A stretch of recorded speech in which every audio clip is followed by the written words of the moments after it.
Hi, my name is Lou Manarino, and welcome to One Sound headquarters, where I'm excited to introduce you to our first monitor, which is called the CM38. It's a floor monitor that has three 8-inch loudspeakers in it.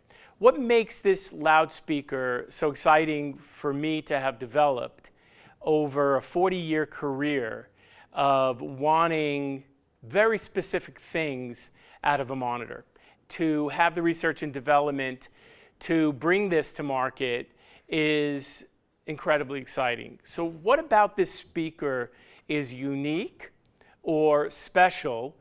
More importantly, what about this speaker is going to make you want to use it? And I think that's, and how is it going to level up your career and your game and your institution. So the monitor itself looks beautiful, in my opinion. It looks beautiful because it is very low to the ground.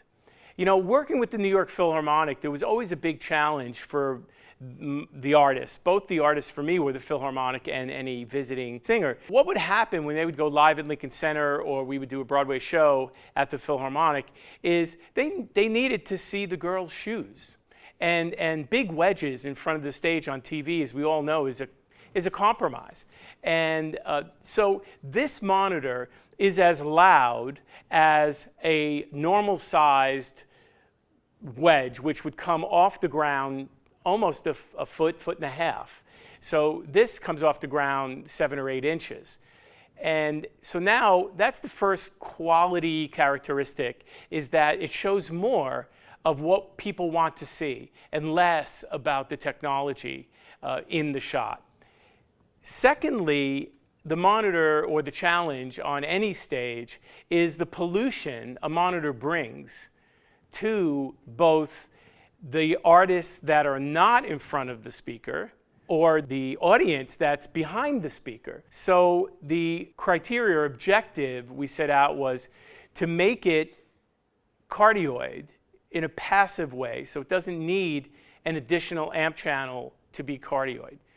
It's a passive cardioid deployment which enables 6 dB of cardioid behavior out the back of the loudspeaker and the sides, but also linear down to its lowest frequency. Linear meaning that it's the same cancellation up to the lowest crossover point, which is between the most important range, which is 100 to 400 and 500 cycles per second.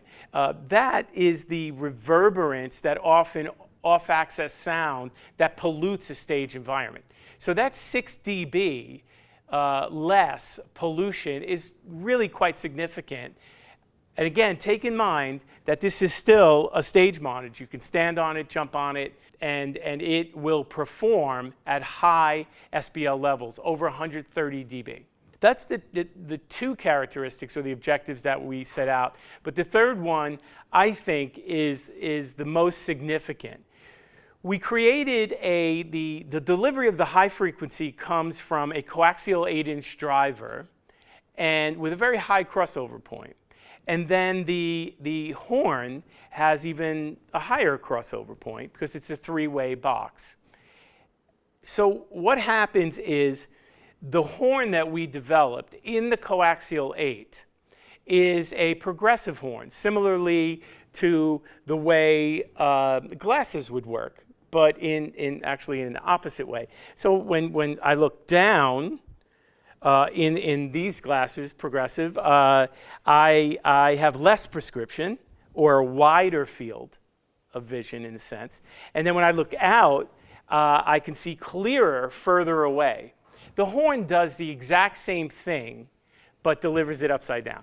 So when a person has a microphone and they're standing on top of the wedge, the high frequency delivery is wide. From the same element, when that person backs away from the wedge, the high frequency follows them. Because as they're going behind it or further away, the high frequency delivery comes to them narrower. By being narrower, it's enabling the same delivery of SPL to be tightened up to deliver further. So as you step to the off axis of the monitor, the cancellation with the way it sounds on the side is reasonably coherent.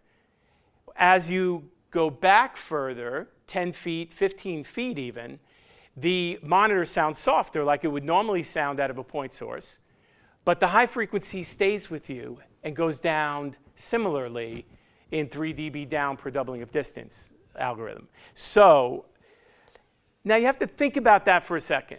So the response from the monitor engineers have been this. One response was, my console never sounded so good.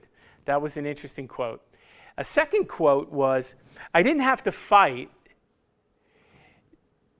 the stage volume throughout the evening. And what they said was, as the night went on, I didn't need to make the monitors louder and louder and louder. The reason for that is the pollution on stage is less, so the ear fatigue is less, and people weren't asking for more, because when you're listening to this monitor back by where a bass player might be, that they're still hearing the vocalist of this monitor softer, but they're not hearing the off-axis response. They're hearing it coherently. Works very well with in-ear monitors as well, because they're there to create an environment in an in-ear monitor situation or as an emergency. But how often do we know that the wedges in an in-ear monitor situation are often too loud? And then what happens is pollutes the environment too much. So it was my goal to design a loudspeaker that not only looked good, you could see the girl's shoes, needed to sound good everywhere. And I would say that the other most important factor too is being closer to the floor.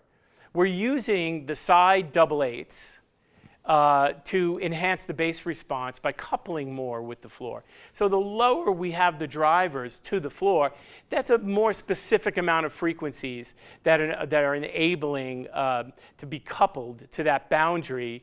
So using what's here around us.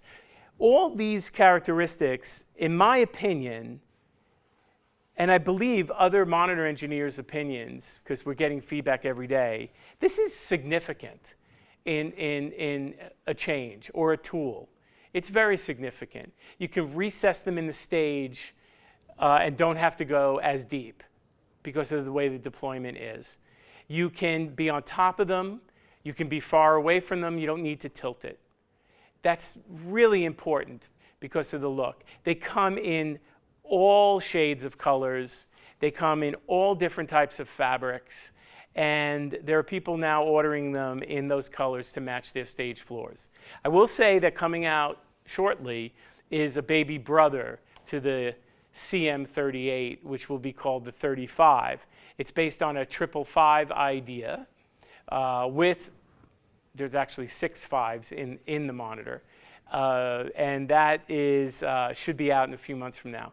So thank you for listening to this description, or more importantly, the idea, the concept behind creating such a thing. And I need to say personally, 40 years of mixing, 40 years of having good nights, but having almost equally bad nights. And I think monitor engineers or engineers in general are going to know what I'm talking about. You know, everything we do is a compromise, and we do the best with what we have. You know, so if one sound can make a tool that makes your job better, that's what's important. And it's affordable. I think it's affordable. I hope so. Well, there's a lot of great speakers in the world, and there's a lot of great designers in the world.